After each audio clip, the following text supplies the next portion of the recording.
Les gars, on voulait lui parler ce soir. Sa famille était au match. Le numéro 80 des Capitals de Washington, Pierre-Luc Dubois. Pierre-Luc, parle-nous de ce match-là. À quel point ce match-là était important pour vous? Le Canadien menait 2-1 après la deuxième période. Ouais, on pensait qu'on jouait du bon hockey. Les avantages numériques, c'est très important dans les séries. On l'a vu dans les deux premières périodes, mais on a resté concentré toute la saison. Il y a eu beaucoup de matchs où on tirait de l'arrière en troisième, on continuait à jouer. On ne changeait pas grand-chose. Mais on continue. C'est un investissement dans les séries. On les a eu à l'usure, mais ouais, on dit qu'une série ne commence pas tant qu'une équipe perd à la maison, donc il fallait vraiment aller chercher celle-là. Ouais, c'est une grosse victoire pour vous. Puis parle-moi de ta connexion avec Mike Michael. Je trouve que vous voyez bien sur la glace. C'est un gars qui a eu énormément de chance ce soir. Même votre meilleur joueur probablement sur la glace. Parle-moi un peu de cette chimie que vous avez ensemble. Ouais, un joueur comme ça, super intelligent, bon à l'entour du filet, bon en échec avant. Il fait beaucoup de bonnes choses sur la glace. Pour un joueur de centre, avoir un ailier comme ça t'aide énormément. C'est des bonnes prises de décision, c'est breakout, des bonnes prises de décision en F3 dans la zone offensive. Il vient me supporter en zone offensive quand j'ai besoin d'aide. Il me donne de l'espace quand j'ai un peu plus de temps. Donc, j'ai vraiment beaucoup de plaisir à jouer avec lui cette saison.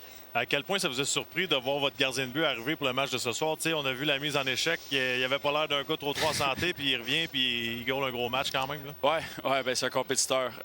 Toute la saison, ça a été un compétiteur pour nous. On ne savait pas exactement ce qui allait se passer, mais on savait qu'il allait faire son possible pour revenir.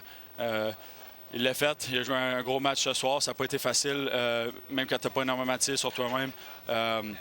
Ça arrive par vague, ça arrive par moment. C'est des gros moments dans le match et il a été très bon pour nous ce soir. Pierre-Luc, qu'est-ce que tu penses parce que votre avantage numérique il est un petit peu au ralenti, on l'a vu ce soir, il n'a pas fonctionné dans un gros moment. Vous avez gagné pareil, mais qu'est-ce que tu penses que vous devriez améliorer pour que justement il fonctionne? Je ne peux pas trop en dire. Mais on le dira à personne. Ouais, mais je pense que quand tu es dans une passe comme ça, c'est de garder les jeux plus simples, plus de tirs, plus de gars autour du filet.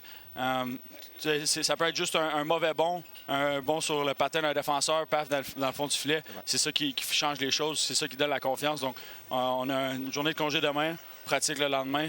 On va arriver prêt pour le match numéro 5. Mais on me dit que Ovi va être à la même place, par contre. Ça, c'est confirmé. Je pense que... on le laisse là. Je pense qu'on peut tirer son numéro. Ouais, Pierre-Luc, sur une note personnelle, je le sais, est-ce que grand-maman est là ce soir? Non, elle n'était pas là ce soir, mais regardez à la télévision.